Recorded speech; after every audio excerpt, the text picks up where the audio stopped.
একজন মূর্খ সাহাবী, গ্রাম্য সাহাবী, যে ভালোভাবে কথা বলতে পারে না। অনেক মূর্খ মানুষের কথা কিন্তু শুদ্ধ হয় না, কথা বলেন ঠিক কিনা? মূর্খ মানুষ কিন্তু শুদ্ধভাবে কথা বলতে পারে না। ঠিক একজন গ্রাম্য সাহাবী আল্লাহর নবী, বিশ্ব নবী সাল্লাল্লাহু আলাইহি ওয়াসাল্লামের কাছে এসে বলতেছে, ইয়া রাসূলুল্লাহ, ইয়া হাবিবাল্লাহ, যে দেও আপনার কাছে আসে, ওই দেও যে গীতগুলো আপনাকে শোনায়, ওই গীত আপনি আমাকে শোনান। আল্লাহ নবী সাল্লাল্লাহু আলাইহি ওয়াসাল্লাম বুঝতে পারছে এ হলো গ্রাম্য সাহাবী, শুদ্ধ ভাষায় কথা বলতে পারে না। আল্লাহ নবী সাল্লাল্লাহু আলাইহি ওয়াসাল্লাম রাগ করলেন না। কি করলেন না? রাগ করলেন না। আল্লাহ নবী সাল্লাল্লাহু আলাইহি ওয়াসাল্লাম সাহাবীকে কাছে ডাকলেন, বললেন যে তুমি আমার সামনে বসো। আমার কাছে যে দেও আসে তুমি বললা, ওইটা দেও নয়, ওটা হলো ফেরেশতাদের সর্দার জিবরাইল আলাইহিস সালাতু ওয়াস সালাম, বলুন সুবহানাল্লাহ। আর তুমি যে গীতের কথা বললা, ওইটা কোনো গীত নয়, ওইটা হলো পবিত্র কোরআনুল কারীমের তেলাওয়াত, আল্লাহ পাক রব্বুল আলামিনের নিজের ভাষা, বলুন সুবহানাল্লাহ। সাহাবী বললেন, ইয়া রাসূলুল্লাহ, ইয়া হাবিবাল্লাহ, শুদ্ধ ভাষায় বলতে পারি না, কিভাবে কথা বলতে হয় জানি না। ইয়া রাসূলুল্লাহ, ইয়া হাবিবাল্লাহ, কোরআনের তেলাওয়াত আপনার কাছে শুনতে চাই, বলুন সুবহানাল্লাহ। আল্লাহর নবী, বিশ্ব নবী সাল্লাল্লাহু আলাইহি ওয়াসাল্লাম এই সাহাবীকে বললেন, তুমি কোরআনে পাকের তেলাওয়াত শুনবে? সাহাবী বললেন, ইয়া রাসূলুল্লাহ, হ্যাঁ, কোরআনে পাকের তেলাওয়াত শুনবো। আল্লাহর নবী সাল্লাল্লাহু আলাইহি ওয়াসাল্লাম বললেন, তোমার জন্য একটা সুখবর আছে। কি সুখবর?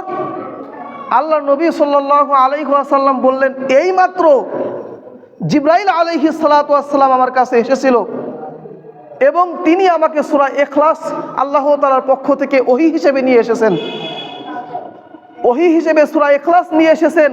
আমি যদি 3 বার শোনাই তুমি 1 খতমের সওয়াব পাবে, যদি 6 বার শোনাই 2 খতমের সওয়াব পাবে, যদি 9 বার শোনাই 3 খতমের সওয়াব পাবে, যদি 10 বার শোনাই আল্লাহ পাক রব্বুল আলামিন জান্নাতের ভিতরে তোমার জন্য বিশাল একটা বালাখানা বানিয়ে দিবেন, বলুন সুবহানাল্লাহ। সাহাবী খুশি হয়ে গেলেন, ইয়া রাসূলুল্লাহ, ইয়া হাবিবাল্লাহ, সূরাটা আমাকে তাড়াতাড়ি শিখিয়ে দেন। আল্লাহর নবী সাল্লাল্লাহু আলাইহি ওয়াসাল্লাম সুন্দর করে পাঠ করলেন, কুল হুয়াল্লাহু আহাদ আল্লাহুস সামাদ লাম ইয়ালিদ ওয়া লাম ইউলাদ ওয়া লাম ইয়াকুল লাহু কুফুয়ান আহাদ। আল্লাহর নবী সাল্লাল্লাহু আলাইহি ওয়াসাল্লাম 3 বার পাঠ করলেন। সাহাবী বললেন, ইয়া রাসূলুল্লাহ, ইয়া হাবিবাল্লাহ, আমার মুখস্থ হয়নি, আবারও পাঠ করেন। আল্লাহর নবী সাল্লাল্লাহু আলাইহি ওয়াসাল্লাম আরও 3 বার পাঠ করলেন। সাহাবী বললেন, ইয়া রাসূলুল্লাহ, মুখস্থ হয়নি। আল্লাহর নবী সাল্লাল্লাহু আলাইহি ওয়াসাল্লাম আরও 3 বার পাঠ করলেন। সাহাবী বললেন, ইয়া রাসূলুল্লাহ, ইয়া হাবিবাল্লাহ সাল্লাল্লাহু আলাইহি ওয়াসাল্লাম, আমার মুখস্থ হয়ে গিয়েছে, বলুন সুবহানাল্লাহ। আমার কি হয়ে গিয়েছে? মুখস্থ হয়ে গিয়েছে। সম্মানিত হাজরিন, সাহাবী বললেন, ইয়া রাসূলুল্লাহ সাল্লাল্লাহু আলাইহি ওয়াসাল্লাম, আপনি পাঠ করেছেন, আমি শুনেছি, যে ব্যক্তি শুনবে সে ব্যক্তিও কি সওয়াব পাবে কিনা? আল্লাহর নবী সাল্লাল্লাহু আলাইহি ওয়াসাল্লাম বললেন, সাহাবী, যে ব্যক্তি কোরআন পাঠ করবে ওই ব্যক্তি তো সওয়াব পাবেই, যেই ব্যক্তি পাশে বসে বসে কোরআন শুনবে ওই ব্যক্তিও একই সমান সওয়াব পাবে, বলুন সুবহানাল্লাহ। সম্মানিত হাজরিন, সাহাবী খুশি হয়ে গেলেন, বললেন, নি'মাল্লাহু ইলাহুনা। সাহাবী বারবার বললেন, আমার আল্লাহ জিন্দাবাদ, আমার আল্লাহ জিন্দাবাদ। আপনার হাজারো কোটি শুকরিয়া, লাখো লাখো শুকরিয়া আপনার প্রতি, যে আমরা অল্প পাঠ করলেই আপনি অনেক দিয়ে থাকেন, বলুন সুবহানাল্লাহ। সাহাবী আল্লাহ তাআলার কাছে শুকরিয়া আদায় করতেছে, যে আমরা অল্প পাঠ করলেই আপনি আমাদের অনেক দিয়ে থাকেন, আমরা অল্প আমল করলেই আপনি আমাদের অনেক দিয়ে থাকেন। 1000 বছর ধরে গুনাহ করেছি, 100 বছর ধরে গুনাহ করেছি, একদিন আপনার কাছে তওবা করলে আপনি আমাদের মাফ করে দেন। আপনি অবশ্যই রহমান, আপনি অবশ্যই দয়াময়, আপনি অবশ্যই গফফার, কথা বলেন ঠিক কিনা? সাহাবী এইরকম ভাবে শুকরিয়া আদায় করতে শুরু করলেন। এত বেশি পরিমাণে খুশি দেখে সাহাবী আব্দুর রহমান ইবনে আউফ রাদিয়াল্লাহু তাআলা আনহু ওই সাহাবীকে জড়ায়া ধরলেন এবং আল্লাহর নবী সাল্লাল্লাহু আলাইহি ওয়াসাল্লামকে বললেন, ইয়া রাসূলুল্লাহ, ইয়া হাবিবাল্লাহ, এই সাহাবী কোরআনের তেলাওয়াত শুনে, কোরআনের আমলের কথা শুনে, কোরআনের সওয়াবের কথা শুনে এত বেশি পরিমাণে খুশি হয়ে গিয়েছে। ইয়া রাসূলুল্লাহ, ইয়া হাবিবাল্লাহ সাল্লাল্লাহু আলাইহি ওয়াসাল্লাম, আপনি একটাবার অনুমতি দেন, আমার বাড়িতে আর 2 মাস পরে একটা উটনি বাচ্চা দিবে, ওই উটনিটি আমি তাকে দান করে দিতে চাই, বলুন সুবহানাল্লাহ। আল্লাহ নবী সাল্লাল্লাহু আলাইহি ওয়াসাল্লাম বললেন, ঠিক আছে যাও, তুমি তোমার উটনীটি তাকে দান করে দাও। বলেন সুবহানাল্লাহ।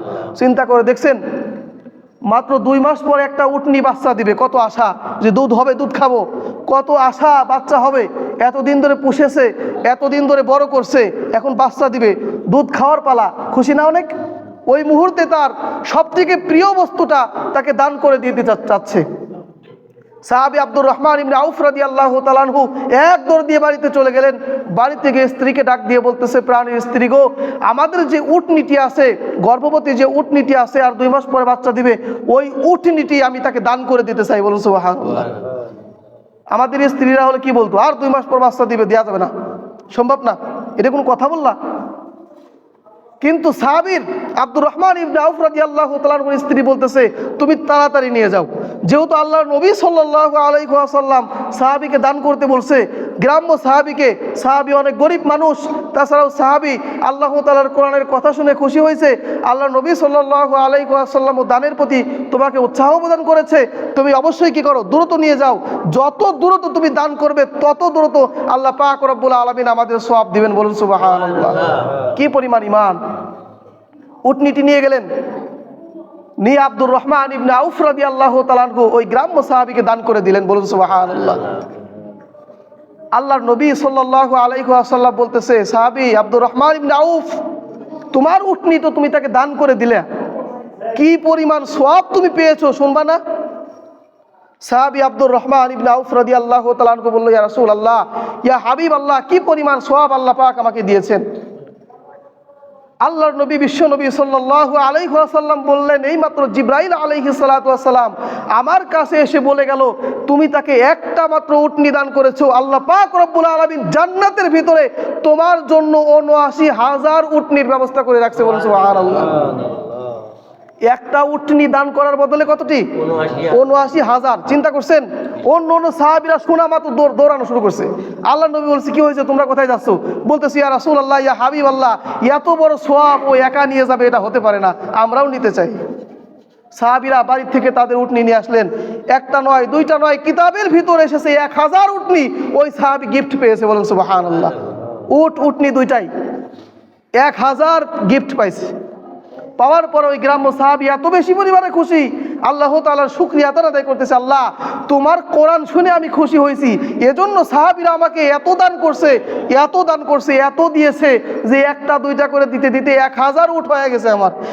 ইয়া আল্লাহ, দুনিয়ায় যদি ইসলাম ধর্ম গ্রহণ করার কারণে, দুনিয়ায় যদি তোমাকে ভালোবাসার কারণে, তোমার কোরআনকে ভালোবাসার কারণে, কোরআনের প্রতি মহব্বত করার কারণে এত কিছু পাই, না জানি জান্নাতের ভিতরে তুমি আমাদের জন্য কত কিছু রেখেছো, না জানি তুমি জান্নাতের ভিতরে আমাদের জন্য কত কিছু রেখেছো।